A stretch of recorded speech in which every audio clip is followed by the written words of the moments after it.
Pursuant to the provisions of Section 2.68.030 of the Metropolitan Code of Laws, please take notice that decisions of the Metropolitan Government of Nashville and Davidson County Community Oversight Board may be appealed to the Chancery Court of Davidson County for review under a common law writ of cert. Any appeal must be filed within 60 days after entry of a final decision by the board. Any person or other entity considering an appeal should consult with an attorney to ensure that time and procedural requirements are met. We have quorum, everyone's here except Ms. McCree. So next is the approval of the minutes. If somebody wants to move to approve the minutes. So moved. Thank you, Mr. Hayes. Second. Thank you, Mr. Brown. Any focused discussion on that? I do have something that I would like changed or edited.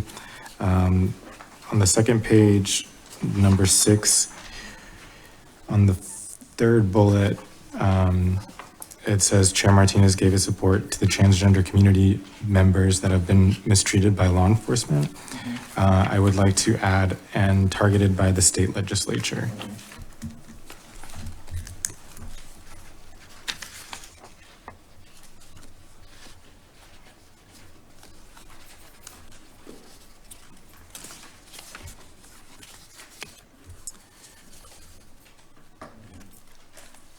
And we can take a vote if everyone's ready.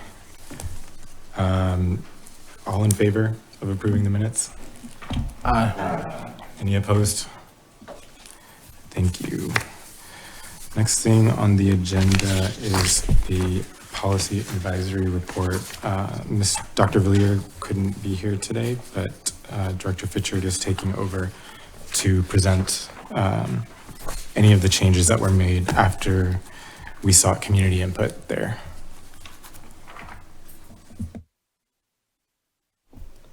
Hi, thank you. Dr. Villier had an emergency and he couldn't be here. So I'm going to present the information as I see it. I'm not going to be, of course, as eloquent as he would be in talking about his report, but I hope that everyone can understand what I'm talking about in regards to the 3 changes that happened. So we had public comment on May the 12th, 2021, and during that time there were 2 written comments received. And so those written comments I'm going to read to you. So the 2 comments discussed implicit bias. One stated, I would love to see the policy improved by acknowledging that prejudices and biases exist within all of us and creating the opportunity for applicants to exhibit their knowledge and practice of this reality by giving personal examples of overcoming or addressing their own biases or holding coworkers accountable for how this impacts their work in whatever field they come from. Additionally, I would recommend a commitment from MMPD to work with MNCO to identify and agree upon implicit bias testing that can be administered as a preliminary step of application. Another comment suggested that recommendation could be improved by acknowledging that prejudices and biases exist in all of us and possibly ask how this would come up in an applicant's work life and how they have worked to address those biases. And so there was, the changes that happened were pretty, they were added in and they were pretty significant. There was a third one, there was just some language change, and that would have been in recommendation number 5. So the recommendations that changed, it would be recommendation number 1, recommendation number 2, and then recommendation 5. So those were the changes. You guys received all of those changes. I'd like to go over the recommendations for the record and have them there before we proceed and vote on whether or not this would be approved. So any questions about that? Okay, so recommendation number 1. The personal history statement should include law enforcement specific questions for applicants who have been in law enforcement officials in other jurisdictions. This should include questions about unnecessary use of force, bias-based policing, and any disciplinary actions. Recommendation number 2, question number 99 of the personal history statement asking whether applicants have a prejudice that will impact their job performance should be changed to a series of questions focused on discriminatory attitudes and behaviors and a short answer question regarding the applicant's understanding of implicit bias. Recommendation number 3, MMPD should evaluate reasons for civil service testing no-shows through surveys and interviews with individuals who did not show up to testing. When impediments are identified, changes to the process should be considered and, if made, an evaluation plan should be in place to assess whether the change was effective. MMPD should aim to have at least 50% of invited applicants take the civil service test. Recommendation number 4, MMPD should publicly release their planned evaluation report focusing on whether changing the physical agility section of the civil service test reduces gender and racial disparities in attempting and passing the test. Recommendation number 5, MMPD should work to increase the racial, ethnic, gender, age, and language diversity of the recruitment section's background investigators to align with the population of Nashville more closely and make progress toward diversification by the end of 2021. MMPD should review at least annually the demographics of applicants that have been assigned to background investigators and the number of disqualifications resulting from each investigator to identify potential biases. One investigator having higher disqualification rates for a specific demographic group than other investigators does not necessarily indicate bias, but it suggests that an in-depth audit is needed. Recommendation number 7, the recruitment section's SOPs should address the timing of the social media review in the hiring process and the procedures used by MMPD personnel for reviewing social media content.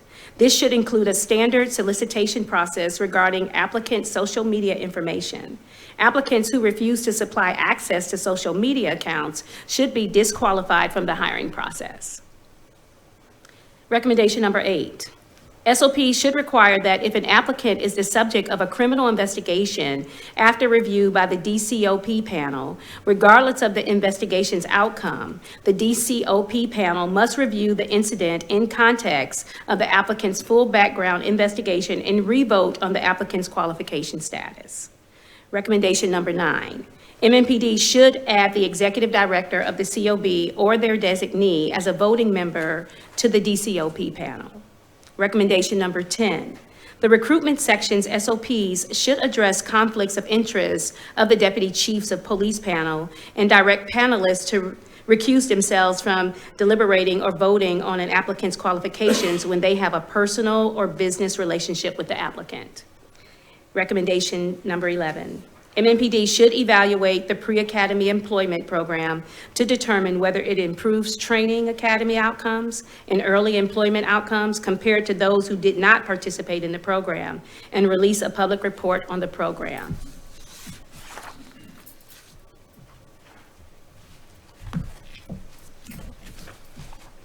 And that is the 11 recommendations. I will say that this report was sent to 59 community organizations as well as the NAACP, who requested that we do this do this advisory report. And so that concludes what I have to say about that. Thank you, Director Fitchard. Are there any questions about the policy recommendations or the report? To be able to approve it, yes. This is just more like a comment or question. I know Dr. Valier isn't here, but I'm curious about number 6 and when it says suggest that an in-depth audit is needed. I'm just curious about what next steps with number 6 would be like and if that is pointing to another policy review. I don't have the exact answer. When we discussed it, I believe he mentioned that the audit would happen within the department. So that's as far as I know. But I can ask that question for further clarification for you. To approve the policy recommendations, we're going to have to go through a separate process because our bylaws call for the policy recommendations to be approved in a separate meeting, separate from the monthly meeting, but we want to go ahead and approve them today. So I think that calls for suspension of the rules. Mr. Dickerson, do you have more on that? I was just looking that up actually. So, but you should be able to suspend your rules by a simple majority vote. But go ahead and if you go ahead and do that, then I'll make sure that it qualifies here. So I will take a motion to suspend the rules in order to approve the policy recommendations in this report. So moved. Hildreth. Thank you, Dr. Hildreth. Second, anyone? Second. Thank you, Mr. Goddard. Mr. Dickerson, any update before we vote? No, I'd go ahead and vote. If you get it unanimous, then we know, right? All in favor of suspending the rules to approve the policy recommendations in this report? Aye. Any opposed? Thank you. So we can approve the policy recommendations one by one, or we can approve all of them in one motion, depending on what the board wants to do. If you want to discuss any of the recommendations before approving them, or if you have any questions about them, we can consider them individually.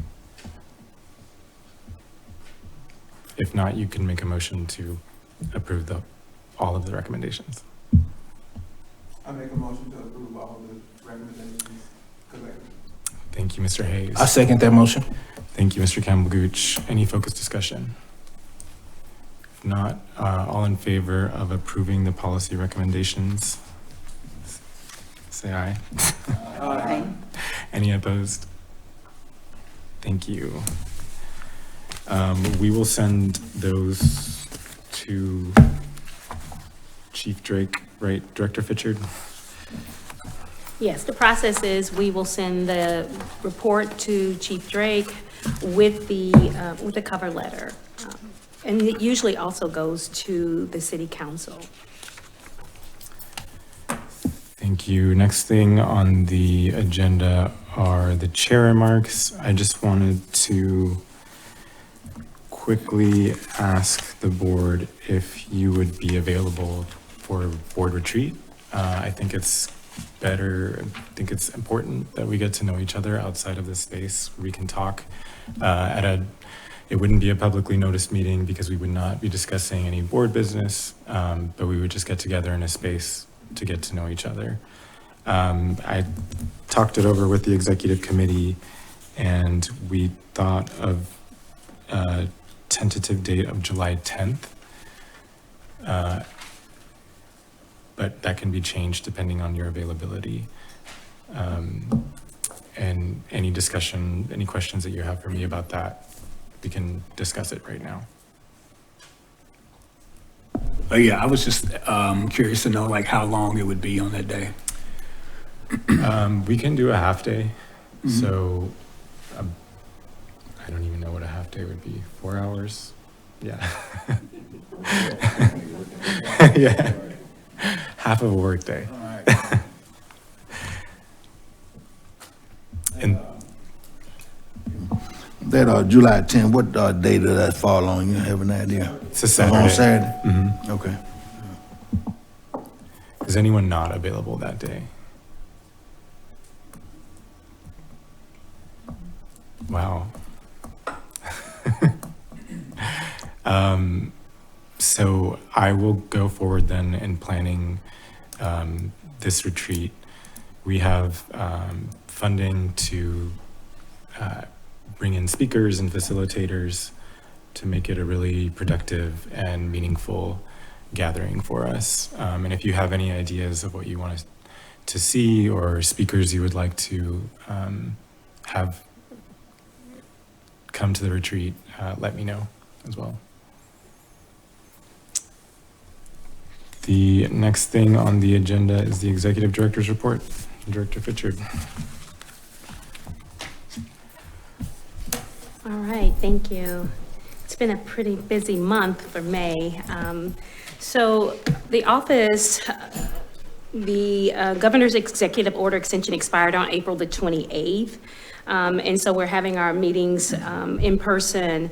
The office, we are still working towards moving in the direction of going back into the office full time. We are taking the lead from Metro Human Resources. We have a meeting tomorrow, and hopefully that meeting will give us some better direction and guidance on what the procedure is for everyone working back in the office. The mayor has released the mandate, and so it's just strongly encouraged that everyone who isn't vaccinated would wear a mask in the office. So we are working towards getting a plan together, myself and Assistant Director Clausy. The personnel update, we are moving forward on the applicants for the investigator and legal advisor positions. We had some good applicants, candidates. Mr. Clausy has vetted the investigators, and so we may move hopefully next week or the week after into the interview process. The legal advisor positions, we will, I guess, have a discussion about those this week and hopefully get those scheduled in the next week or two so that we can get those positions filled. I would like to get those positions filled before the end of June. The latest vacancy that we have in our office is the research analyst, and we just got the vacancy announcement approved. And so it will be posted on Metro's Human Resources website, and it will be posted for 14 days. And so I think that'll be posted this week. Training, we continue to have as much training as we can. Most of the training, of course, has been online virtually. Several board members and the staff attended a NACO-sponsored webinar. It was called the National Initiative for Building Community Trust and Justice. It was hosted by the National Network for Safe Communities of the John Jay College of Criminal Justice. It was super informative. And we enjoyed that. NACO will host a webinar on June 9th, and all of the board members are welcome to participate. If you want, you just let me know so that we can get you enrolled. It's called Role of the First Line Supervisor in Facilitating Change in Law Enforcement Organizations. And Assistant Director Clausy has been training with Metro Human Resources to stay abreast of changing trends. He's working on our budget, we're in the midst of budget season. And so he has been instrumental in making certain that goes forward correctly. Community outreach, we're still trying to connect with in our community, with the community members, get on their programs, be invited to their functions. I'll probably approach some of you to see if you have something going on that we can come set up a table and make certain that we are keeping the community abreast of what we do, the services that we offer. And we have been invited to the Juneteenth celebration, which is on June 19th. So we will be there to set up a booth on that day. I was a guest panelist on May 15th for the Neighbor to Neighbors C4 in Nashville 2021. That was sponsored by Google, and myself and a few others did a virtual gathering called A Primer in Community Policing. And that was really nice and fun. I'll speak at the West End Methodist Church, their Justice and Anti-Racism group on tomorrow, and I'm looking forward to that. We talked about the report, so I'm going to skip over that. The recruitment panel. So I was on the MMPD's recruitment panel. Chief Kay Loki invited myself, as well as Chair Martinez. He was on there too, and they just had it was 4 parts, and they invited community members in, and we just listened to what their process is, how they've made their changes. We were able to give them some feedback in regards to the recruitment. And one of the things that I thought was really interesting, they invited the psychologists who do the background investigations. I'm sorry, not the background, but the psychological investigation and background. And they came in and talked to us. I thought that was super informative. And there was a suggestion that one of the community members suggested that they look to add people of color to that team. And so they were really open and receptive to that, and they have moved forward with trying to locate a psychotherapist or a psychologist who might be interested in doing that type of work. So that was really a good outcome. We have received 7 complaints since our last board meeting in April, both citizen and director initiated. We've completed 6 records requests and assisted with 11 non-complaint calls for service, and that was as of May the 19th. So we've received some after that as well. There was an officer-involved shooting that happened on Saturday, May the 1st. Director Fitchard and AD Clausey received an ECC notification at 4:22 p.m. Of a SWAT deployment at a location in South Nashville. That notification indicated that a man was suicidal and had a gun, and SWAT had been negotiating with the man since 2:30 in the afternoon. An updated notification came in around 7:50 p.m. that stated that there had been an officer-involved shooting at that location. Myself, AD Clausey, and investigator April Williams responded to the scene. It was later told that it was later told to us that the decedent's mother called 911 seeking assistance for her son, who was diagnosed with a mental health condition and living in the woods. And so, of course, because that was a officer-involved shooting, and as we do with every shooting that involves MMPD, we are going to do an investigation into that shooting. We did receive the body-worn camera footage as well as the 911 call after the fact. And that, in my opinion, was a little concerning, and I'll tell you why. Right before this all happened, we received I met with Chief Drake and some of his leaders, and in that meeting, we discussed how we would receive body-worn camera footage.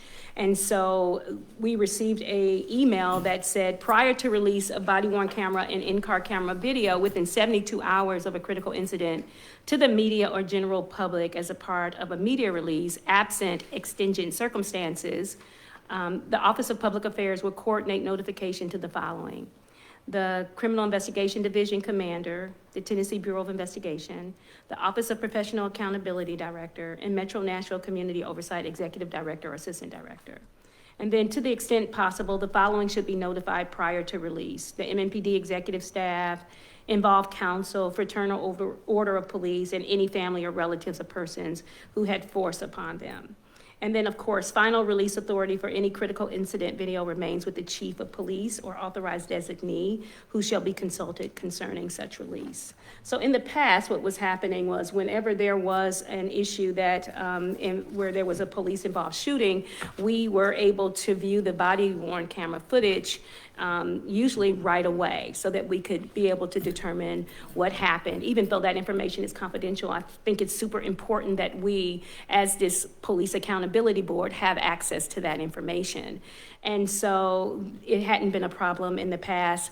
There was some discussion about how lengthy this particular incident that involved the man over in South Nashville in the woods, because it was a maybe 5-hour situation that they weren't able to download the information as quickly as possible.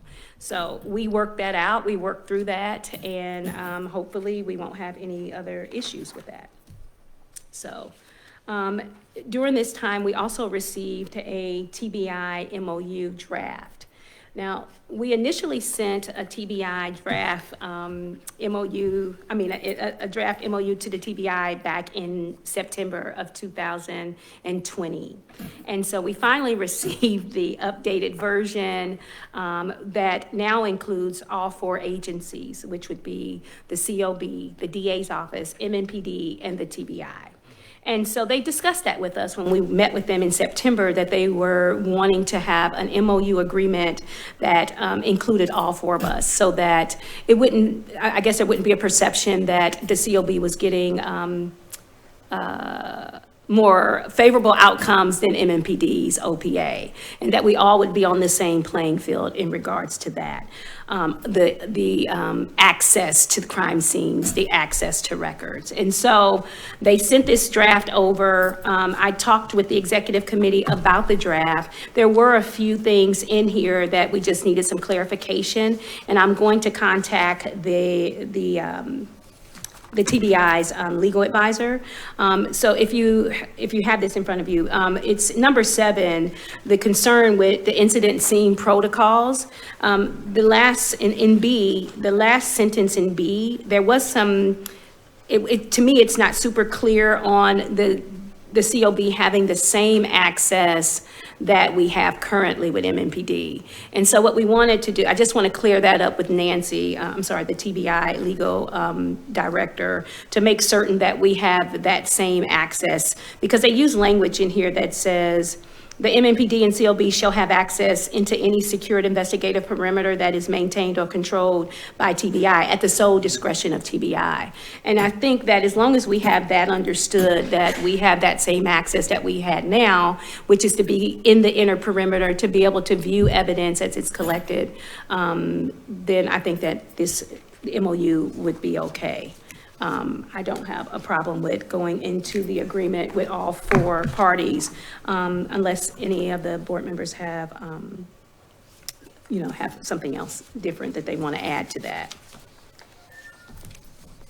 So that was the only major concern that I had about that particular MOU. And then I'll give you the body worn camera update. Captain Carlos Lara, he sent the latest information and said that there was 100% deployment at the West Precinct, the East Precinct, North and Madison precincts, the Midtown Hills and Central precincts, all field training officers, the Titans teams, countywide traffic, the training division, the Special Response Team, SRT, the K-9 unit, the MDHA Task Force, and the Office of Community Engagement and Partnerships. Deployment to South and Hermitage Precinct employees will begin on June the 1st. And then there's a host of other divisions that have not been outfitted as of yet, and they are waiting on, the equipment. And so you can look that up in the report that at a later time. So to date, there has been 900 of 1,417 active employees equipped with body-worn cameras, that's 64%, and 452 of 718 vehicles, that's 63%, have been equipped with in-car cameras. MMPD continues to report that there's no unresolved issues with the equipment storage capabilities, and deployment of all body-worn cameras and in-car cameras are expected to be completed by the end of August if things go as planned. So, I attended and have been attending for several months now the After Action Review Board meeting in regards to the Christmas Day bombing. We have finally wrapped up our report. Our final report will be complete. It should be completed today, and it will go to the mayor, to the chief, and then, of course, I will send it to you once I get approval. That process was long. I thought it was productive. We interviewed lots of witnesses, police witnesses, as well as civilian witnesses. And so I think that our report is very thorough and it's very fact-based. And then there's, of course, responses on how things could be done better. And so I also attended the Force Review Board meeting. There were 2 cases presented for review. Both cases are also being investigated by the MNCO and will be before the board soon as we wrap up those 2 cases. That happened on Tuesday, May 4th. They both involve shootings. So I will, as soon as we get that information, we will present it to you in a proposed resolution report, and then you all will have the same information. I know that there's 5 board members who are currently enrolled in attending the spring session of the CPA. I don't know what the graduation date is, if anyone. 21st. So on June 21st, they will graduate. If anyone hasn't enrolled in the Citizens Police Academy, there will be a Citizens Police Academy session offered in the fall, is what I'm told. Also, for board members, there's Metro Human Resources Training Division has requested that all boards and commissions register for required training, which provides a concise overview of the policies and practices of Metro regarding sexual harassment prevention and diversity and inclusion. There's 2 sessions left, May the 26th, which was today at 10 a.m., and one on June 30th at 10 a.m. So if you haven't registered, let me know so that I can help you get registered. The budget season is upon us, and I talked pretty extensively about the budget in our executive committee meeting, and so I'm not going to get deep into it. There wasn't any changes in our budget. Initially, they had asked that we set aside some savings, and then they came back and said, don't worry about it, everything's fully funded. And so at this point, we didn't have to put any monies in reserve or savings. So we are fully, yeah, I think at this point, we really haven't spent a whole lot of our budget because it's been a pandemic. So, and I think going next year, if things continue the way they are continuing with the complaint process, with research, we will probably be asking for new employees in the next budget cycle. So. I did want to talk a little bit about this. I gave you all, you saw it in front of you, it came in late from Captain Laura. I had asked him to send over some information regarding the mental health co-response pilot, and he was gracious enough to send a very detailed report regarding this process. I didn't have any information about it. I had heard it through the Tennessean that this was going to go forward, and I'm happy that we have the information now, even though it's late. So I will say that it is extensive. I haven't had the opportunity to read over it, but if there's any questions, I know that Captain Laura is here and he can answer any if you have any specifics. If not, we can just send those to him later if you have any questions about it. I have a question. Sure. So my question is, it says at the end, number 19, evaluation will help determine how the program grows and the speed of the growth.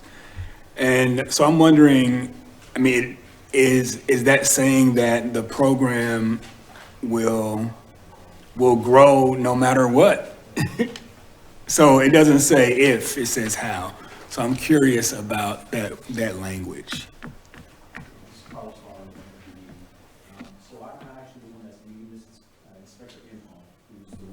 Captain Lara, can you come up to the mic, please? Thank you so much. So this is Carlos Alvaro, Metro PD. So Inspector Imhoff is the one who's actually directing this initiative. And this is the information, that's where I got the information from. What I understand, and again, I can clarify with him to make sure, is that during the pilot, the length of the pilot, we're going to look and see what exactly is working, if there's something that we need to change. And then once the pilot evaluation period is over, they'll reevaluate and see if any changes need to be made, if it's going the way we want it to go, if there's anything that needs to be changed before we continue moving forward and growing the program. But it's already pretty much determined that it will move forward. The pilot program is determined, from what I understand, that it will move forward. What they're working on right now, these are the dates that he gave me. So at this point, whatever is in front of you is what, to this point, is what we're going to go with. That may change, and if it does change, I will let you know. But if there's any specific questions on it, you can direct them to me, and I can get them to Inspector Imhoff, and he'll be able to give you much more detailed information than what I can give you. Yes, ma'am. Good afternoon. My question is related, and it pertains to funding and budget. We know that the mayor's budget is going before council on June 1st. Are funds for this pilot and its potential expansion included in that budget so that it will be possible to move during this upcoming fiscal year, should that be warranted? At this time, I don't know. I know that Inspector Imhoff has been working with the mayor's office, and they're kind of working into that to see if there's going to be any funding. I don't have any specific information. I will find out. I can get that to you probably by tomorrow. I can talk to Inspector Imhoff and send the information to Director Fisher so she can get it to the board. Thank you. I would make a further recommendation, particularly when there is so much scrutiny on funding and increasing funding for policing and strong desires from many sectors in the community for diversion and alternatives, that without having inspected, we're very grateful to receive this. We haven't had a chance to look at it, but on its face, it looks like it could be one such alternative, so that it would actually be to the department's advantage to highlight funds that will be dedicated to this initiative in the budget as it goes before public scrutiny. Thank Yes, you. ma'am. Thank you, ma'am. Ms. Khan. Hi, I have a few questions and I don't know if you're able to answer them, but I just kind of want to put it on your radar. Yes, ma'am. First, would it be possible to get a copy of the departmental policy and procedures that the clinicians are trained under, just to get an understanding of what their procedure is?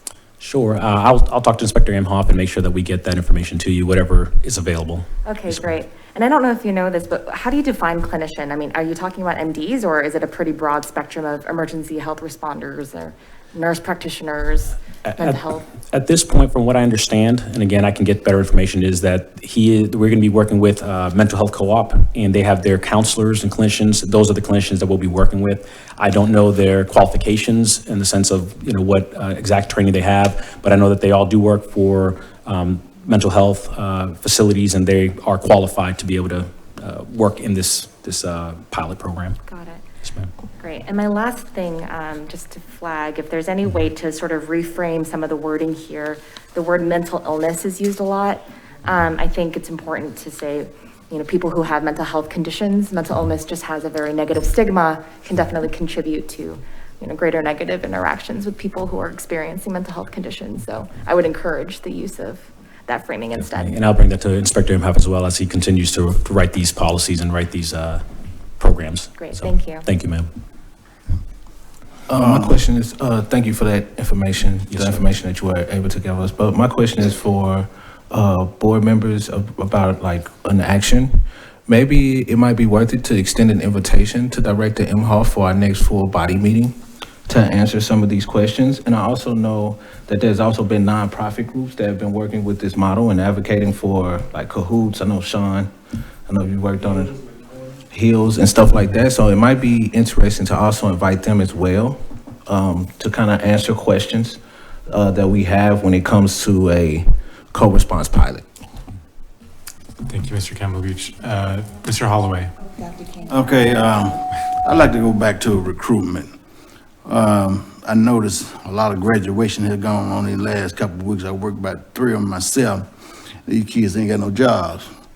And when we went through the Citizen Academy, we asked about the percentage of officers have on the force, and it was just slightly over 1,300. And when I was on, I've been retired about 8 years. That number hadn't changed much. And you got hundreds of people moving here each month. So we got to step up the game, Like other industry, they come here, they set up recruitment, and they hire people for the industry so they know they can get established. But what we fail to do, that the city have not allowed the police the budget they really need to hire enough officers to police this city. We fighting from behind. We need to be fighting forward. You can't police the city today like you did with the same number of people like you did 15 years ago. And so it's time for a change. It's time for you to get a budget so you can hire people. You got kids just graduated, ain't got no job. And so we need to do something. Yes, sir. Thank you, Mr. Holloway. Dr. Khan. 2 quick comments. Yes, ma'am. Given that the pilot is starting in June 28th, which is very soon, I don't know how quickly we were able to mobilize that meeting that Mr. Campbell-Gooch just mentioned, but as quickly as possible on that. And then the other piece is, are there any collaborations happening with the public health department on this? Again, that's probably going to be something that I know Inspector Imhoff is working with many different people and different organizations, and there's a lot of moving parts in this program. So I don't want to give you any information that I don't know, but I can tell you if you want him to meet, sometime before the next board meeting, I'm sure that I can talk to him and he'll make himself available if that's what's needed. Thank you. Mr. Brown. They covered this at the one of the recent sessions of the Police Academy and had a presentation at that on it. That presentation might be very useful to the rest of the board. I know Mr. Hayes there, but they covered that, and it does seem like an excellent program that hopefully can be expanded and through the pilot program, but essentially to get a clinician there to assist in mental health crisis and not to get them diverted into the criminal system, but keep them in the clinical system. And even when they have active warrants, still make a notification to the sheriff's office, and the sheriff's office then would work to, not to continue to get them clinical assistance. It seemed like an excellent pilot. Hopefully it'll work and can be funded and grow. But that presentation, they've got a presentation on what it was that was given us there at the academy. And I would think, I'm trying to remember who gave it now, but. It was Inspector Imhoff that actually gave that. Right, that's not what I was thinking, it was Inspector. Yes, sir. And so he did an excellent job in making the presentation, I thought. I'd just like to put on the record that prior to these types of things being released to the public, it would have been nice if Inspector Imhoff had presented that issue, the presentation to the board, or asked if we wanted to see it and take part of it. Yes, ma'am. Mr. Campbell-Gooch. Yeah, I know a lot of the times when these type of co-response pilots that have been initiated by community members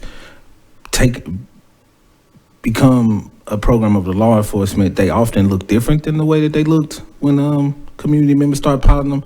That's why I was curious and just wondering around the like groups like NOAA that have been advocating for the co-response model, if they could also come and speak to us. I know that we are probably, it seems like the train has left the station as far as influencing the program, but I think it would also help us to know and provide proper oversight of the program if we all are in the know of what it is, but also if we know where the weaknesses are and where it has changed from the HEALS model or the other models that have been piloted by community members.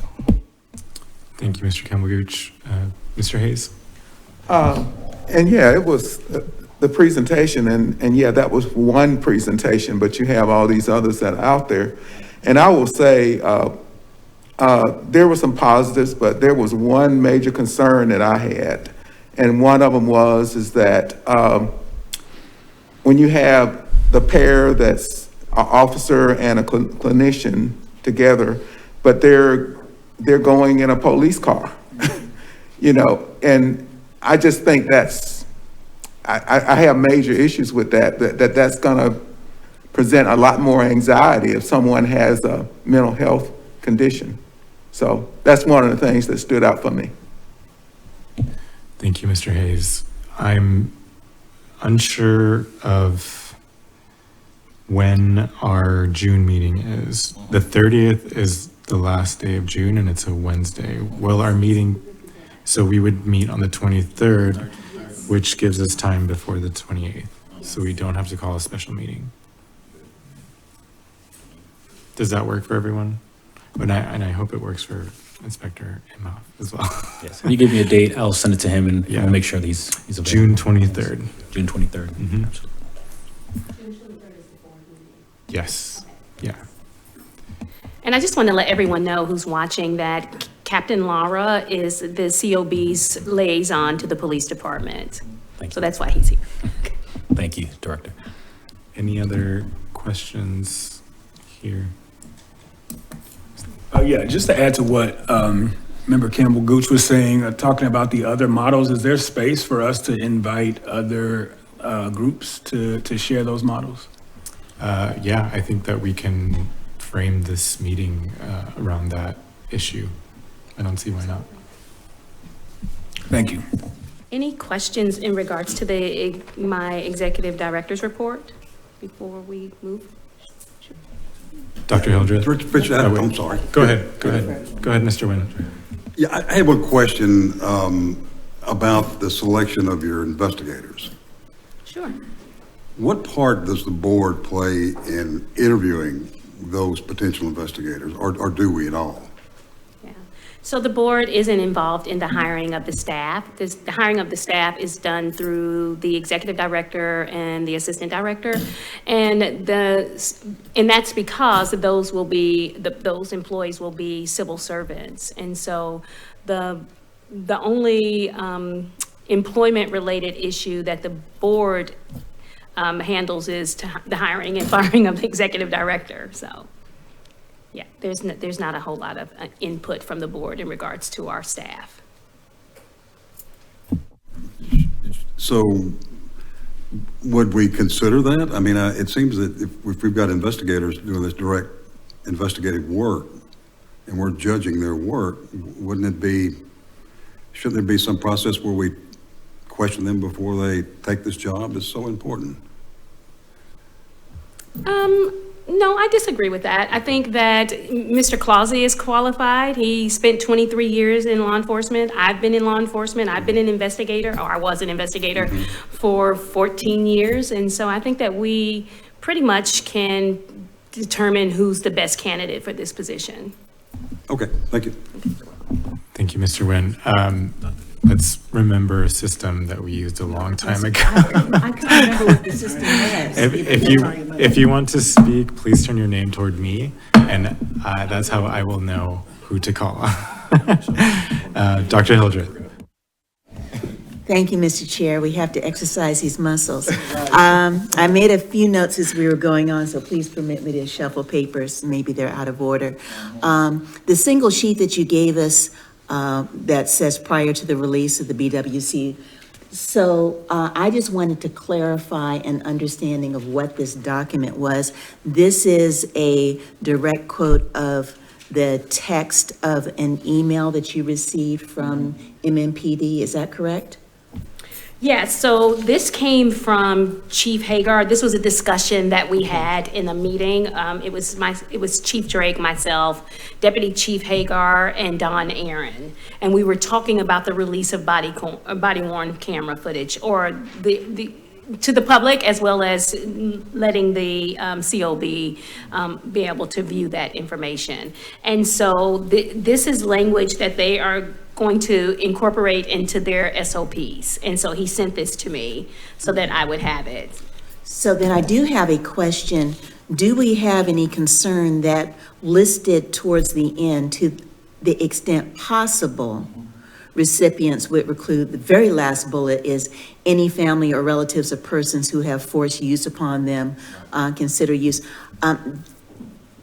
I'm sorry, that feels like notice to family should be a mandatory unless family is not identified or unavailable.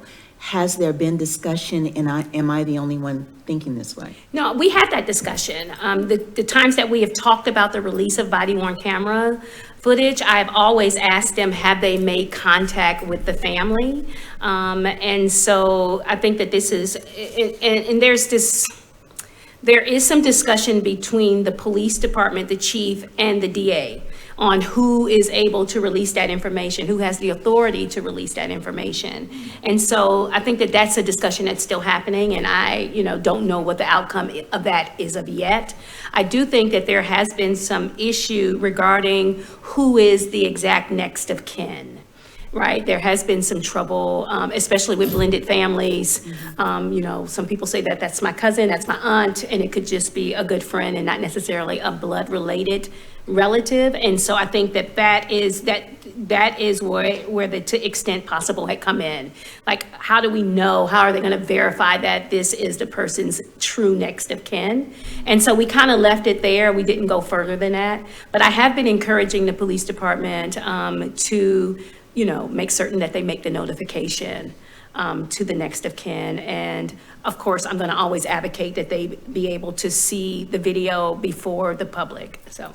Thank you. So I will just simply make as a potential discussion point, both to the community public who's watching this and to my fellow board members, that if this is of concern, maybe somebody might want to bring it forward in a motion for stronger language going forward at an appropriate time. But that satisfies my concern. Thank you. Near the beginning of your executive summary, and it's related a little bit to Member Wynn's question, although being long in the tooth and having been one of the inaugural members, many of us remember that when this council, this board was made out of nothing, if you will, we were having to do a lot of the hiring because there wasn't a staff yet. And we had a very long, protracted, pointed, and I think just conversation that once there was a staff and we were our faith and credit went into finding the right executive director.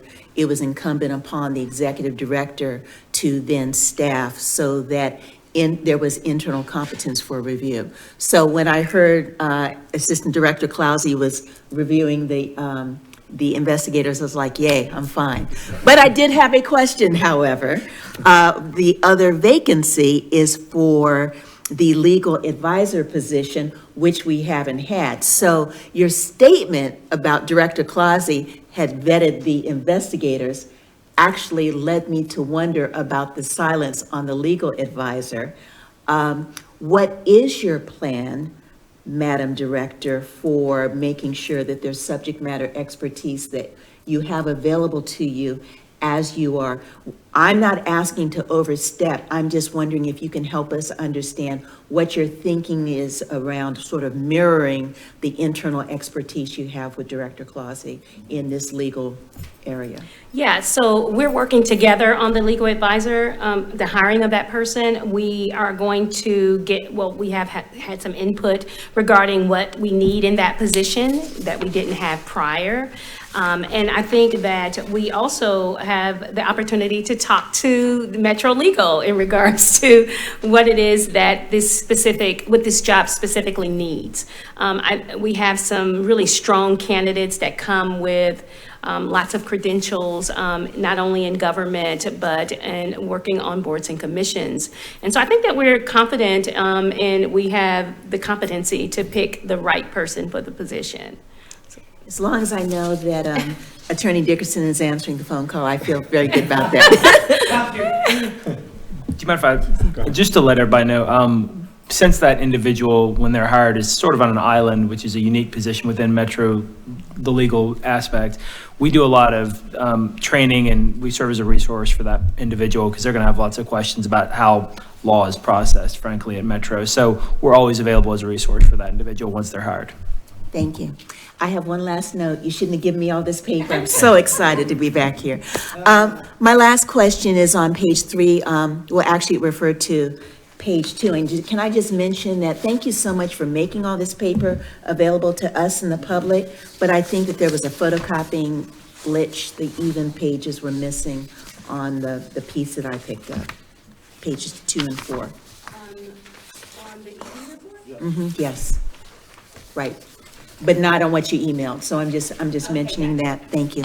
On page 2 of your report, I think you indicated that you made 7 records requests and 6 were completed. Thank you. So my question is, did the completed records request, are you saying that MNCO requested records and has received the responses back already? Yes. So that means we are now successfully asking for and receiving records in a timely fashion? That's correct. I think that that's really important to say out loud Yes. because some of us know Yes. that, Yes. yes. And so congratulations to you, Mr. Laura, thank you. Please convey our congratulations and gratitude. This is the way it always should have been. It should not have taken 2 years or 20 years, depending upon how one counts, to get there. But we are grateful for small mercies. Those will conclude my questions, and thank you for excellent work and a great report. Thank you. Thank you, Dr. Hildreth. Yeah, I want to acknowledge Captain Lara as well. Having someone here representing MNPD, I didn't think that could happen when we first started, so it's a marked difference, and we really appreciate it. Thank you for taking our questions. Mr. Campbell-Gooch? Yeah, just listening to you talk about that, Professor, that my back hurting already. I'm thinking about all them nights we was just writing all that stuff, you know what I'm saying? I think I went to law school in the past 2 years. So my question was, I think Board Member Hildreth got answers to 2 of my questions, but one of my questions is specifically about the budget. I know we had an extensive conversation at the executive board meeting about the budget, so I'm not asking to go too far in depth, but I'm curious about, let me frame it this way. I know currently in the mayor's proposed budget, there is an increase to police spending, right? I know that our city is planning to put additional police officers across Antioch and build a new precinct out there as the population is displaced that direction. So I'm curious if there's been any conversations that you are aware of where we are also talking about expanding our staff. It feels natural. It feels natural that if we are expanding police, then we would expand the capacity of the oversight body. And I know we also had a conversation about adding additional researchers and things like that. So I'm just curious if that conversation is happening internally that you know of. Yeah, so we haven't really had that conversation because when we were doing the budget, number one, I was out, and Mr. Clausey, he worked with them through the budget, but we didn't talk about the FTEs at that moment. FTE meaning full-time employee. We have some funds in our budget that may fund one position already. Of course, with funding for Metro government, it is not only the amount of the salary, but it's also the fringe benefits. So when you look at the overall totality of the amount that you have, it has to include both. And so we hadn't really discussed that because at this time, we've lost several employees. We wanted to get those employee positions filled first. And so we didn't really go into what it would look like next year. I think that what we've been doing is looking at the amount of work and the increase monthly in the amount of complaints, what type of research we want to do. I mean, everyone is talking about reform. I think that we're right on target with that as well. And so I think that as we look at the numbers and see that there's an increase, I mean, we can project that we'll need to have more employees to be able to, continue in working in excellence the way that we are doing currently. For sure. Thank you for that. And if I can offer maybe a suggestion on a pathway forward, I know that Toombs, Vercher, and Porterfield all have districts that are looking to increase police presence. So there might be people that, council members that we engage around increasing capacity for the Community Oversight Board. And then also, I know that the city is receiving funds via the American Rescue Plan. So that might also be a place that very specific line items that we can start asking for. And it might also serve us justice to go on and start raising a flag with the Minority Caucus, because they're in conversations about the budget all the time, especially when it comes to, I know they were talking about redoing juvenile justice, increasing police force, changing certain precincts and things. And I think if we interject ourselves into that conversation, we won't be caught where it's too late. You see what I'm saying? Yeah. Understood. I definitely will reach out to the Minority Caucus. Thank you. Any other questions for Director Fitchard? Mr. Wayne, I go had ahead. one last question. I'm the newest member, so I'm catching That's up. fine. Thank you. And it'll take me a while to catch up. But I wanted to ask a question about what's permissible for the board members to send you information about programs that we think the board should be aware of. I mean, I'm doing a lot of work in my job, working with the Justice Department, finding these model programs around the country like the CIT program. Mm-hmm. So if I've got this information, is it something that we can send to you for distribution? Absolutely. Or is that, because I don't want to, work outside the bounds of the board. No, anything that you have that you think is going to help the board and in the process that we're doing to connect with the police department or the community, or especially the community, then yes, send that information to us, and then I will share it with the chair, and then we can discuss it in the executive committee meeting. I have been, I think someone from the Department of Justice Community Initiatives has reached out to me, so I do have an appointment scheduled with that person to talk about community initiatives. It just hasn't happened yet, so I didn't mention it, but yeah, so any type of program and funding that they have for programs, we definitely would be interested in.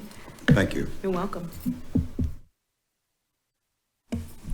Any other questions for Director Fitchard?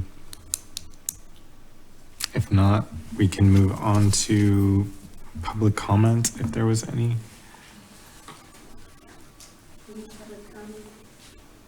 Nope. Any new business or announcements before we move on to the ethics presentation with Mr. Dickerson? I have an item. It's concerning the policy advisory reports. on page 32 in the annual budget, not the budget, the annual report. I was wondering if we could also, during the board meetings, report on the status of those, if we can start including that, because to me, those are very important items, and I don't want those to just be out in never land. I'm saying if that's something in front of us, what's the status of the policy advisory reports? Okay. So But it's on page 32 in the annual report. But I'm just asking if we could do that on a monthly basis. in the annual report In the or in annual the? report. Oh, our annual report from 2020? Yes, Oh, okay, all right. What page number is that? page Mr. Davis? 32. Okay. And if I'm just. And I'm just to basically clarify- talking about open, what's open when it comes to policy advisory Yeah. reports? What are the open policy advisory reports? The recommendations too, like, for instance, like are you saying that if MMPD hasn't like given us back a response yet? Yes. Gotcha. All right, I'll make certain that you have that information. Yeah, typically Dr. Villier does provide an update for us on open ones. But you bring up a good point on the ones that have been sent, Yeah. that those are open. Well, this old engineer just Yeah. likes to see little charts and Oh, things yeah. like that, so. It's a good point. So I'm saying if we had a report that showed that. Okay, That's great. we'll add that. Thank you. I Mr. will Davis. mention that the proposed resolution report went to, of course, it's been sent over a few weeks ago, or however long, I can't remember the exact date, but I think that they are reviewing it because they asked for the investigative file. So once we get that information back, of course, that information will go on the website. I'll send it to you all first with the recommendations. Mr. Goddard. Oh, go ahead. Because I know in the 2020 report, it was quite a few items that were, need to be responded to, so. Okay. Yep. Mr. Goddard. Yeah, I just want to mention one thing, conversation I had with Director Fitchard that I believe she's going to be following up on. Recently, there was press about the resolution of discipline for the 3 officers that were involved in serving a warrant at the wrong address and excessive violence and whatnot. And the initial report I read made it sound like there had been an internal investigation and recommendation by the police department's internal group, and that Chief Drake had reduced the recommended discipline. That is not what happened, as I understand it now. That report was made, discipline was recommended, Chief Drake effected that discipline, that was appealed, and I may get the name wrong, Mr. Dickerson, but the Civil Service Review Board or whatever reduced the discipline. My concern now is that all of that happened before our staff has completed its investigation, and we've been given the opportunity to make a recommendation to Chief Drake. And I don't mean to say anybody's trying to do an end run on us. My guess is, I don't know, to be clear, my guess is everybody's doing their thing on their time frame and nobody put it all together. But I ask that, and if y'all agree, please let Director know if this is just my concern, it doesn't need to be followed up on. Ask that Director Fitchard consider whether there's a way to, I don't know if it requires a new MOU or just a simpler agreement or something, but an understanding that this board needs an opportunity and this staff to do their review and make a recommendation to Chief Drake before he makes a decision, before that is appealed to the Civil Service Board. Otherwise, the mandate of the charter amendment that created this board is pretty much rendered moot. Thank you.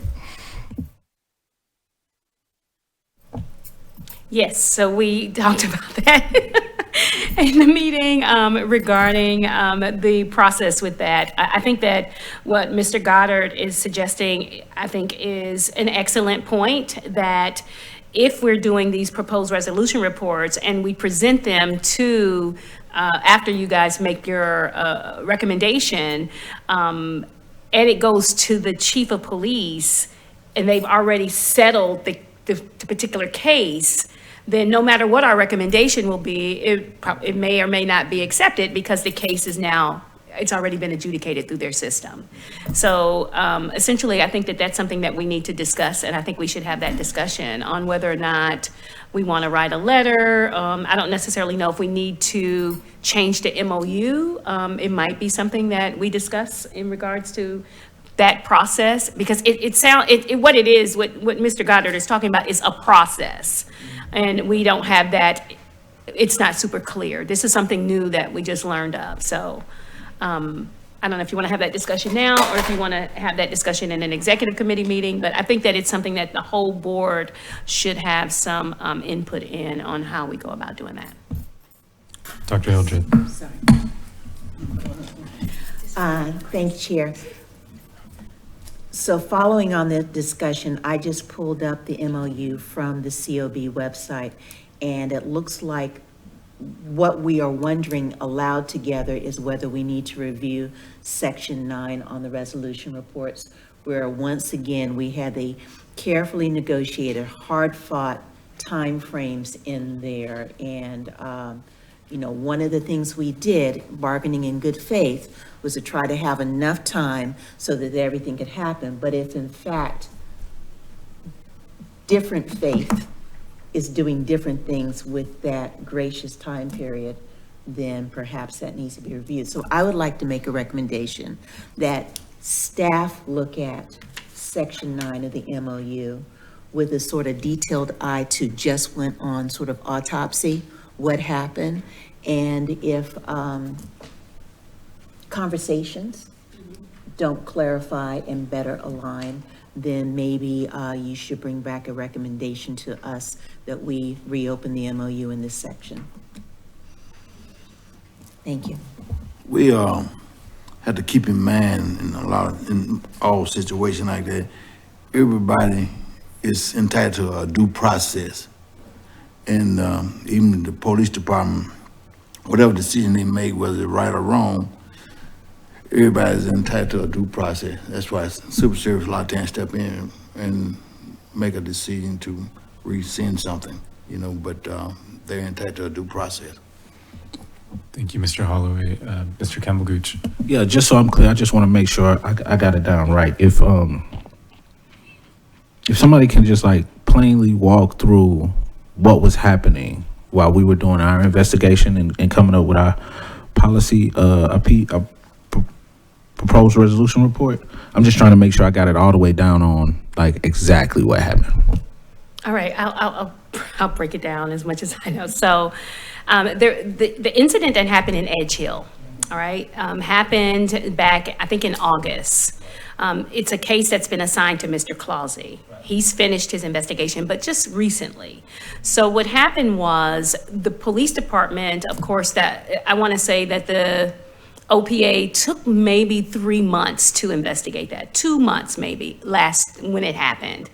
And they went through their process. And that means that they had whatever process they had in place. OPA made their recommendations. Those recommendations went up to the police chief. The police chief just recently made the decision on the discipline. His discipline was, I won't say it was harsh, but it was. I'm assuming it seemed appropriate, and it was a lot harsher than what the civil service ruled on.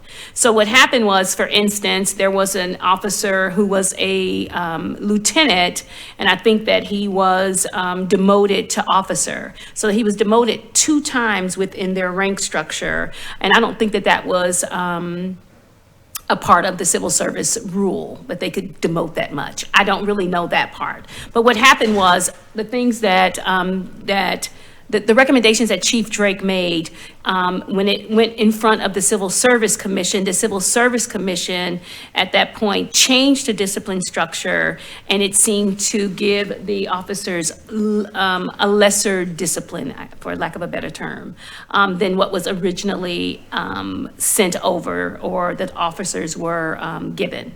And so that's what Mr. Goddard had asked us, and we looked into it.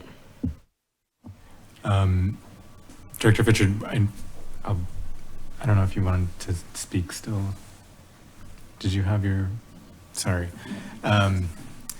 We spoke a few days ago about this issue and decided that we needed to brush up on what the Civil Service Commission does and their rules, so that we, if we come out with a discipline recommendation like Chief Drake did that isn't valid under the Civil Service Commission rules, then we need to be aware of those rules. So it's something that we maybe need to work out with them.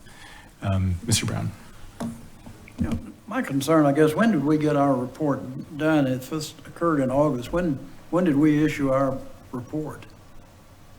So we haven't issued it yet because it was a lot of officers. And so at that point, we still hadn't worked out our MOU at that point. So we weren't able to get all the records that we needed. Of course, now that process, we have that new MOU in place, we have been working through it, with one person getting it done. And so we're finished it now. And so we just have to wait, and I have to review it and then present it to the board. The problem you're running into is that the civil service and the disciplinary thing, you've got to act, something occurs back in August, and they've already gone through the process, and we still haven't issued our report. We're kind of useless, frankly, at that point. The horse is out of the barn, the barn's been cleaned, and final decisions made. We have to be sure that, I think it is important that we have an input in it, but on a situation like this, when you've got a process for investigation by the OPM and by then the chief and such, if they were waiting on us, there'd be nothing done, and people would be saying, what's going on? I mean, we have to be sure that we can timely respond to it. Now, if because of the records, and I understand there's a lot of water that's gone under that bridge, and that hopefully that's much better now, but we're going to have to be sure that if we want to be heard, we do so timely. We can't, right now, we're way too far behind to do anything. I absolutely agree with that. I mean, we started this process and we came in good faith to do this process, and we had roadblocks from the beginning. And so what that did was push our cases back. We weren't able to get the records that we needed to move forward. We also continue to have these confidentiality situations where cases, we can't investigate certain cases because the TBI still has them. Then from the TBI, they go to the DA's office, who hasn't released a lot of that information to us. And so when we want to move forward on cases and finish them, our hands are still tied to a certain degree, from not necessarily just MMPD. There's other entities as well that continue the same process of us being held up in the work that we're doing. What need to happen is that the police department need to go back and revisit the matrix system. The matrix system was designed for anybody to look at it and determine what their disciplinary action was going to be. I'm the only person in the police department that voted against it in the final process. And the reason was because there's going to be, I told Chief Allison, there's going to be somebody that you're going to want to save. And if you look at the system, then they're going to have to, you either go by the system or you're going to have to go around the system. So if the system didn't work this time, then you need to revisit and make some changes. Thank you, Mr. Holloway. Mr. Campbell-Gooch. Yeah, thank you for that, Mr. Holloway. I had a question, and if you could just explain more. You talked about the change in the discipline structure. That's my first question. You said it went to civil service, then civil service changed the discipline structure, which ended up with a lesser discipline. If you can just kind of talk on that real fast. And then the other thing that is becoming apparent to me, since we do have case backlog, like Member Brown just mentioned, and that might also be a narrative to expanding the staff of the COB, like right now, because we are backlogged, and we are backlogged because of those MOU negotiations and because of trying to get access to those documents where they were talking about it would take what, like $1 million to get access to records at one point in time. So that might actually be a narrative that we can actually take advantage of in making sure that we can close some of these cases by actually increasing the capacity of the staff. Thank you for that.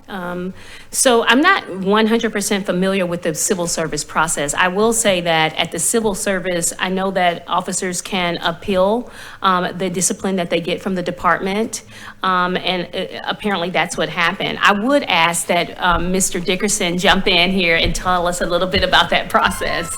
Traditionally, the way it works with civil service, and I don't think it works any different for public safety, although they have some special rules for police, fire, and EMS, but traditionally, the departmental authority will make a decision. You can appeal that, and then what that happens is they appoint an ALJ. The Civil Service Commission appoints an administrative law judge, who would then hear the case just like it's there's discovery, there's depositions if they want to. They set it for a hearing. It's a pretty formal process. I'm in the middle of one right now, actually. The Department of Law defends the department in those situations, and the ALJ issues an order, but basically both sides, the disciplined employee and the Department of Law will submit proposed finding of facts and conclusions of law. The ALJ will then take those, piece together an order that will then go to the Civil Service Commission, and the commission itself as a body will determine whether to uphold that court's order, including reducing or increasing discipline, or in this case, it sounds like if discipline was handed down that couldn't fit that category, they would have to substitute discipline. So that process takes any amount of time, but usually several months, because you have to go through a mini trial in the middle of it.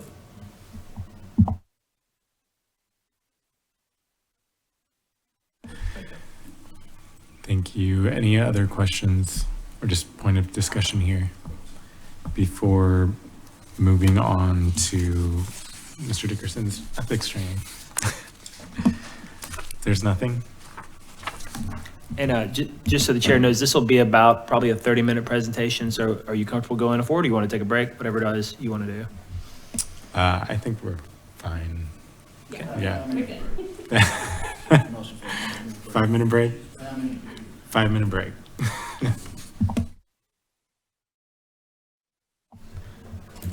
Okay, good afternoon, everybody. My name is Alex Dickerson. I'm with the Department of Law. So when Mayor Cooper was elected, one of the first things he did was he put together a blue ribbon commission on open government, with the idea being just have some people come in from the outside and take a look and see where we can be better at being open to the public. One of the issues that came out of that was a recommendation that all boards and commissions be trained on ethics. And they've asked the Department of Law to conduct that training. You can put together what you want to about lawyers talking about ethics, but we do have some familiarity with the subject matter. We also thought it would be a good opportunity to introduce and to further discuss the Tennessee Open Meetings Act, which is something you all deal with a lot, and a little bit about public records. So we combined that all into one presentation. This is intended to be an annual training, so there will be some updates. Many of you all will be familiar with some of these concepts. If you have questions at any point during the presentation, please ask me. I've also given Mr. Clossy a copy of the PowerPoint that he can send out to you all. And of course, at the end, you'll see my contact information. I always tell people that you're welcome to reach out to either the executive director, and she can reach out to me, or you can reach out to me directly. While I don't represent any board or commission members independently, I represent you all as a board. I can tell you, hey, listen, this is what I've seen in the past about this, and here's how other board and commission members with this other conflict of interest have done it. And of course, you can always seek outside legal counsel for any other questions. So with that, we'll go ahead and start. So the goals of this training are to first understand that you cannot accept benefits related to your role on the board. Second, understand when you may be biased and have a conflict and should recuse yourself. Third, to remember to disclose knowledge you've received about an agenda item from outside the meeting. Fourth, to remember to articulate the specific reasons and bases for your decision. And 5, understand that the Open Meetings Act prohibits deliberation outside board meetings, and the Public Records Act makes almost all of your emails open to the public. And finally, to understand best practices for making informed decisions. So, let's see here.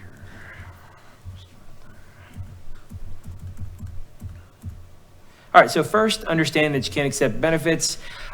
Metro Code Chapter 2.222 is the source of law for this. It's big. There's a lot of different pieces to it, and it's written vaguely. I say that, and I think it's done intentionally because the goal is if you ever receive a benefit, tangible or intangible, as a member of the board, you need to stop and ask yourself, okay, am I getting this? Is it proper for me to receive this as a board member? And there's always, having that moment of pause is kind of the key to this. For purposes of this, of Chapter 2.222, you all are considered Metro employees, again, just for ethics purposes. There's some benefits that you cannot accept at all. There's some benefits you can accept in limited form. And so we're going to go over some of those. What you cannot accept is any benefit that might reasonably tend to influence you to act improperly in the discharge of your duties. So now notice it doesn't say it does influence you, so you can't use the excuse, okay, you bought me a Ferrari, but that's fine. I can still make a neutral decision on this case. If it might reasonably tend to influence the average person, then it's improper for you to accept a benefit. Use of Metro property, services, or funds for personal purposes. Sometimes, obviously, your own department has access to certain Metro parts and services and vehicles maybe, and for you to use those outside of what your scope is as a board member would be improper. Use of non-public Metro information for personal gain or for the gain of any family member or other employer. This especially applies to you all because you all receive some confidential documents and they maintain their confidentiality by law while they're with the COB. So anything that you use for personal gain would be improper. Shall not list continued. Use a Metro position improperly to secure unwarranted privileges or exemptions for yourselves, relatives, or others. Sometimes this is more in place if we have certain boards and commissions that, if you're like the sports authority, you might get access to certain sporting events or tickets, and they want to be careful that you're not using your position there to give benefits to other people. Accept other employment, which might impair your independent judgment. Some people have questions about this, but obviously, like if there's something that you're doing that was you accepted a position, say in law enforcement, there might be one that would compromise your ability to be independent in your current duties. So that again, it's written vaguely so that we have some interpretation there, but you want to consider that. Accept any benefit which the employee should reasonably believe was intended to influence any action taken in their official capacity. So if you reasonably believe that the reason you were given this benefit is to influence your decision, regardless of the value of that benefit, you cannot accept it. Limited exceptions. You may accept these type of benefits if there's no conflict or appearance of conflict. One would be awards of trifling value publicly presented in recognition of public service. So oftentimes as employees, we get pins for 10 years or something like that. If you've served on the board for a long time, you may get something small. If you get a Ferrari for serving on the board, that is not trifling value, so that would not qualify. Gifts unrelated to a person's position as a Metro employee. If you've always received a fruitcake from your aunt and she happens to relate to your new position as a board member, you can continue receiving that fruitcake. Meals, beverages, food, promotional items, or hand-produced items of a value up to $25 from a single source in any calendar year. Often call this like the free lunch exception. Sometimes boards and commissions will have some type of event where you're going somewhere and food is purchased or some type of catering as a donation. That's fine as long as it's under $25 from a single source in a calendar year. So you can't use the same place more than once. Also, if you go and you get like Cane Prime steaks, that's going to be over $25. You're going to need to pay the difference in what the value would be. Also at Christmas time, sometimes, they'll have, for instance, the farmer's market may have a vendor who supplies some summer sausages. That's something they do. That, again, under $25, it's acceptable. Free or discounted admissions tickets or access to events or travel expenses from any single source of an aggregate value in any calendar year up to $100.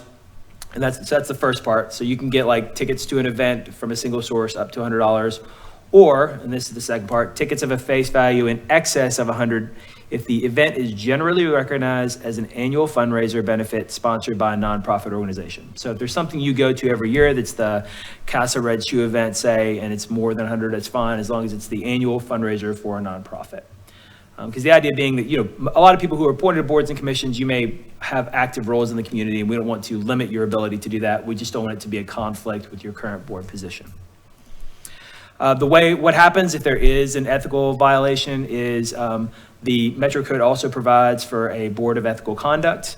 It's their job to review the rules, make changes, and to investigate. Any elected official or member of a board can also request advisory opinions. This isn't as commonly done, but I did want to make sure you know that it does exist. Oftentimes, these are done more informally, simply through the Department of Law by asking questions like I suggested at the beginning. But there may be a need to do a formal opinion request. The way a complaint works, someone files it, it can be anyone who files it, and it's sent to the board. The Department of Law looks and we say, okay, well, if this is proven to be true, would it be a violation? We make a recommendation. Board holds a hearing, similar to what you'd imagine it would be. Parties are given the opportunity to present their case. Then for violation, there can be a recommendation to council that for censure, ask the person to resign. If it's a criminal issue, it can go to the DA. If there's civil restitution issues, it can go to the Department of Law to determine whether or not we take any action. Second goal, understand when you may be biased or have a conflict and you should recuse yourself. You all have a duty of independence as board members. You can't make a decision based on your own self-interest, bias against or in favor of people you know personally, or based on the interest of the staff, I guess is the way to say it. You have to make an independent assessment. A lot of times you may get into a situation where you obviously have a close affinity with the staff and they may make a recommendation. You still have a duty of independence even from the staff to make sure that you're making it as a board member. You got to be impartial and act based on the law and evidence presented to you. It's unfortunate you all don't have a judge on your board to help you determine some of those things, but it is an issue that often comes before boards. Is the sympathies of the people who are asking for them have to be separated from what you're looking at, the law and the evidence, and it's something that's often hard for board members to deal with, but that's part of what it is. I have a potential conflict. Should I recuse myself? Yes, if it's a personal interest where you'll gain or lose money from the transaction. That's an easy one, okay? And that happens oftentimes in issues. We'll have like a planning commissioner will say, you know what, my company is actually advising the applicant on this. I need to step away. I can't. And when you recuse yourself, you can't be part of the discussion. You can't be part of the vote. It's best to just simply say it at the outset of the meeting. Hey, there's an agenda item I see that has that we're going to be taking a vote on. I'll be recusing myself. And you don't have to state a reason if you're recusing yourself. It's acceptable for you to simply say you're recusing yourself. You're biased or prejudiced. Sometimes you may know people and be able to say, you know what, actually I have a connection with this person. I want to say for the record that I grew up with this person, but I can fairly and impartially make a decision based on what they're requesting. Or you may say, look, I am already at a point where I believe I am prejudiced and cannot fairly make this decision. I need to recuse myself. Or also because you've prejudged fact issues. You're going to get reports, you're going to get documentation to review, to make rulings and decisions on the hearings you have. You still need to be open to hearing all the evidence before you come to a decision. If you feel like you cannot do that and no amount of evidence presented will change your mind, then you've prejudged and that would be appropriate for you to recuse yourself. No, if you're not standing to gain or lose money from the decision and you can be objective and don't believe that your participation will create the appearance of impropriety. Remember too, if this is where it's important to consider the appearance of impropriety and not just impropriety. Your board has credibility in the fact that you're making these decisions. If you have a bias or something that you have not disclosed, it's important to disclose it so that everyone knows that it's above board. If you don't disclose it and you vote and it's found later on that you might have had something that should have been disclosed, the entire vote is put in jeopardy as to its credibility. So, and again, if you're uncertain, please consult with staff and or Metro Legal. One of the reasons we put everything on the agenda that you're going to vote on is so that you can take a look at the agenda, see what needs to be voted on, and say, okay, I got a problem. Let me address this before the meeting. Again, if there's a bias issue, it could be challenged on appeal. Remember to disclose knowledge you have received about an agenda item from outside the meeting. Okay?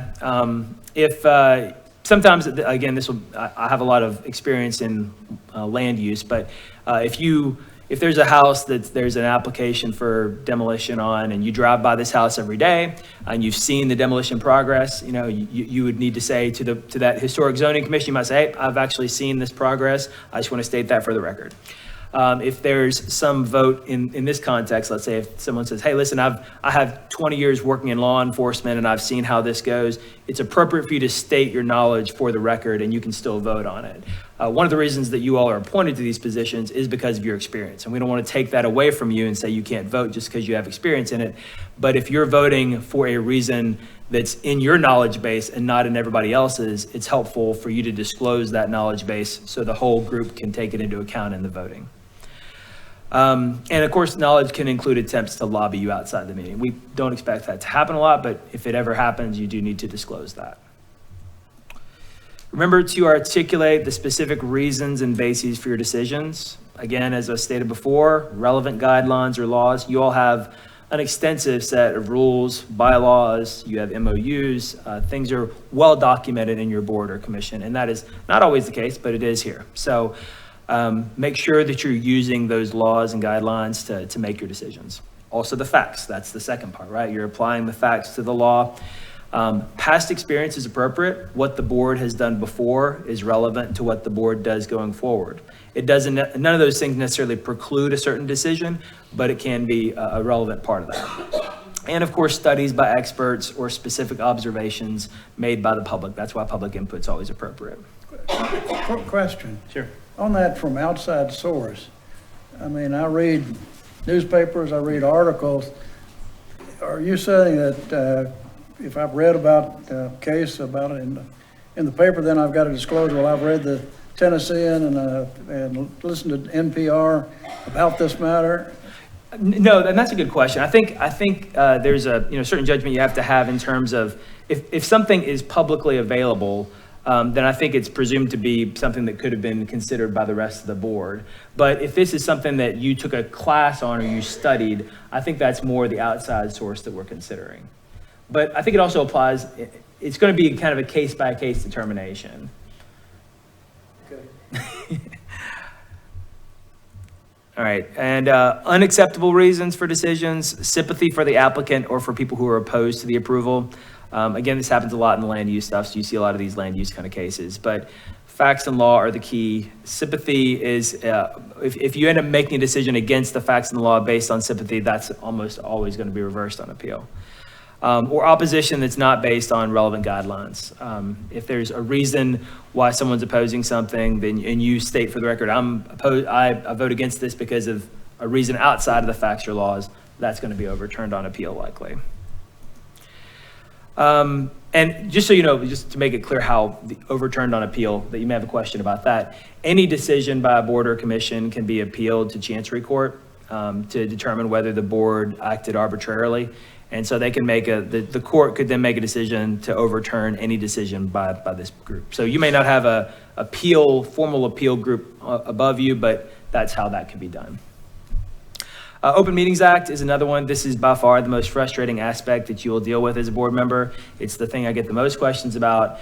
It's the thing that people will get mad at me the most about not being able to do. And I will just go ahead and say, I'm sorry, I did not write the law, but it is one that we all have to follow. And also Public Records Act is another good one. Remember that any document you create, be it on your personal email or be it on your Nashville.gov email if you have one, if it's about your board work, it is a public record and it can be searched, okay? And ITS has all sorts of secret ways to search everything. So you assume if you type it up and you hit send, it doesn't matter how many double deletes you have, we can probably find it. So, and if we get a public records request, part of my job is to go through and comb through everybody's emails to make sure that there's not some type of relevant responsive information. So my advice is always when you're sending written communications, imagine if you read it in the Tennessean. If you're okay with it, then send the written communication. But the fact that you're doing your private personal email and doing Metro Business doesn't shield you from that. Now, if you're using your private email and you're only doing private work there, or even if you're sending Metro email and you're sending, let's say that you want Dr. Hildreth to have this lovely souvlaki recipe, you can send that and that won't be subject to disclosure because that's not part of board business. But again, be very careful in the written communications you have. That also works for the staff. I always tell people draft documents. There's no draft privilege that prevents that. So those may be subject to disclosure also. And violations of the Open Meetings Act make decisions based on those deliberations void. That's a very harsh penalty. It basically means that if you violate the Open Meetings Act, which we'll talk about here in a second, that it's as though the vote never happened. And it can involve court-ordered supervision of your board or commission, which is also, we've had it happen in Metro before, many, many years ago, not advised by me.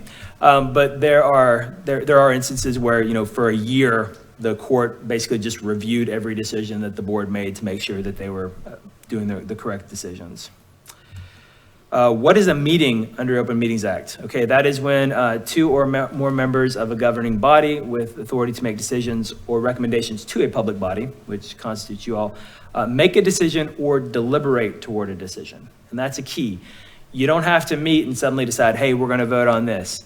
If you're talking about it, you're deliberating on a topic. So the advice I generally give to people is, if you see a board member, you're like, hey, what time is that meeting? You're fine.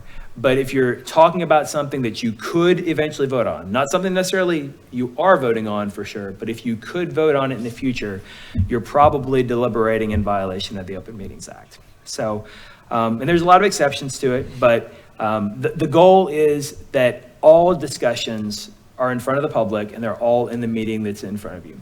And there's lots of ways to do that easily. You can set as many meetings as you want to. You can have open meetings for your subcommittee meetings. That's where a lot of the real business of boards and commissions is done, and you all have a robust committee process in place so that everything's done above board and in the public eye. And that's what we encourage. Adequate public notice must be given for all such meetings, which is why you always see the publication on Nashville.gov calendars. You see the agendas posted. Notice informs the parties of their opportunity to be heard and to anticipate the meeting. Sometimes you'll be in a meeting, you'll be like, hey, I really want to vote on this issue, but it wasn't on the agenda. And your attorney will advise you not to vote on something that's not on the agenda because obviously the public didn't have the opportunity to speak on that issue, even if it came up organically.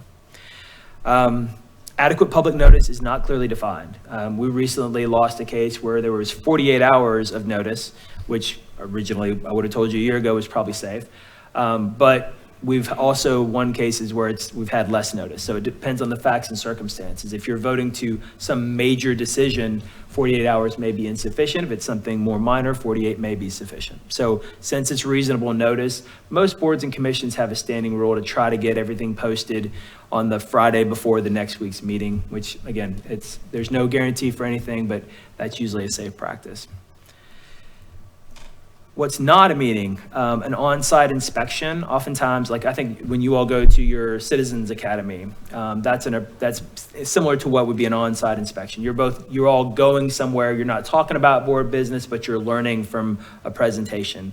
I think also when the board was initially formed, there was some training that you all did as just learning about being a COB member, where you all attended the meetings. You just were asked not to participate as presenters. Again, you're absorbing information. You're not actually speaking to each other indirectly. Chance meetings, if you all happen to run into each other in the grocery store, you don't have to run and pretend you never saw each other there. It's totally fine. Talk about whatever it is you want to that's not related to your board duties. You should be fine. And then attorney-client meetings, those are very limited in scope. A lot of people want to use these because it's an executive session. We all get together. There's no one else there but the attorneys, staff, and us. And everybody wants to talk about everything, but the only thing we can really talk about is if there is pending litigation or the threat of pending litigation. And our department is the one who determines that, and we make that a very narrow focus. So those sessions, by the way, are conducted in very much like an on-site inspection. Board members can ask staff questions and staff can respond. Board members can ask attorneys questions and attorneys can respond, but you don't talk to each other. That prevents any deliberation issue. electronic meetings under the governor's executive orders. We're going to skip this because that no longer matters. And best practices for making informed decisions. Provide a detailed agenda for each meeting. The more, there's some advantages to more and less details, but generally if you're planning on voting for it and you're asking the board to, we always ask that you explicitly list that on there. Include anything, if there are documents that are voted on, we ask that that be part of the board packet, produce it like the agenda, and then there's no question about public notice.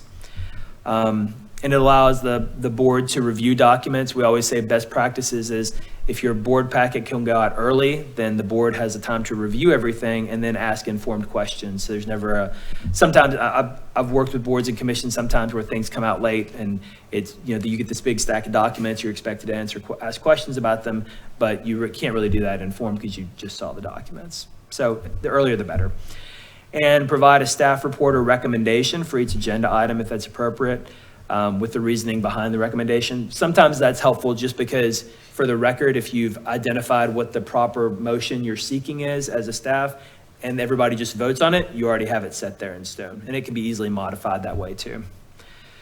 And start each meeting with a declaration by any board members of conflicts or recusals. Again, that's something that you all would probably experience less, but if you remember every time, okay, I know that I need to recuse myself for something, state that at the outset, and then it's very clear for the record. Board members, make sure you understand the work of your department, staff, and your board.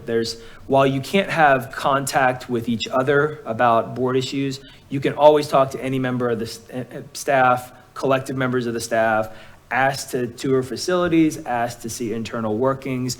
All those things are appropriate. And as people who govern the executive director, it's appropriate for you to ask those questions so you know that.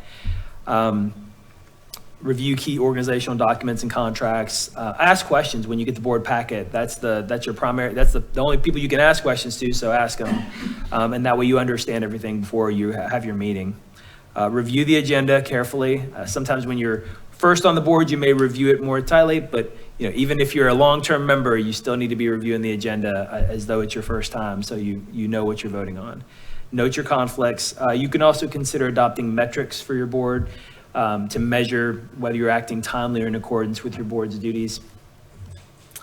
And that's presentations. Anybody have any specific questions? Yeah, go for it. Why didn't we get this 2 years ago? I mean, this kind of training is one of those ones that we had not put it together formally as a Department of Law, and so we're happy to have it now. And it's always been on the books, and I agree. The sooner we could have trained you, the better. Now, all that information, I don't know about nobody else. You need to give me a hard copy. Oh, you got it. I've sent that to Assistant Director Claus. He's going to send that to everyone. Can you send that out? Yeah, absolutely. All this information kind of make it less than a human being, really, because you don't even know whether you're making a mistake or not, because, people, you got people that know you, and you got people that watch this. I'm going to tell you, I'm going to be honest with you. People when we was recording this live before, old women used to see me all the time. They, oh, baby, we saw your program, and I think y'all doing a great job, keep up good work. But my thing is, they voted for this, and we the eyes and the ear of people that can't afford to have representation. Mm-hmm. And they want somebody to help defend for them. Because once they get snatched by the police, who you think they gonna believe? Judge ain't gonna believe them. A police can get in and tell a lie in court, and I know they can do it because I've seen it. And then what they're gonna do? That's why they are glad. That's why they voted for this board, so they can help somebody to protect or help defend them. Somebody they can't afford it, but they gave a great price when they voted for it. And we wanna. What angers me so much is when you're on this board and you're doing it for your own purpose, for building your resume. My thing is to represent the people that voted for me that need help. And I will say this, if there's ever an instance where you feel like someone wants to give you facts or outside of what the board has heard, I would just encourage you to direct that to the staff, and that way they can make sure everyone is hearing the same facts, and that just helps ensure the process. But for whatever constellation it is, every board and commission member in Metro, which is hundreds of people in your position, also have to deal with these same restraints. That's just what state law requires. So, any other questions?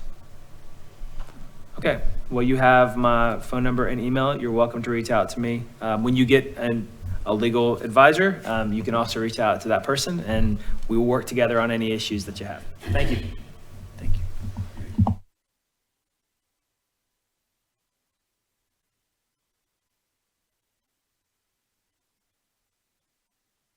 If there's nothing else, any other questions, something to bring up, then I will take a motion to adjourn. Thank you, Mr. Witzel. So moved. Is there a second? I second. Thank you, Dr. Kong. Any focused discussion there? If not, all in favor, say aye. Aye. Any opposed? Thank you. Nice to see everyone. Thank you.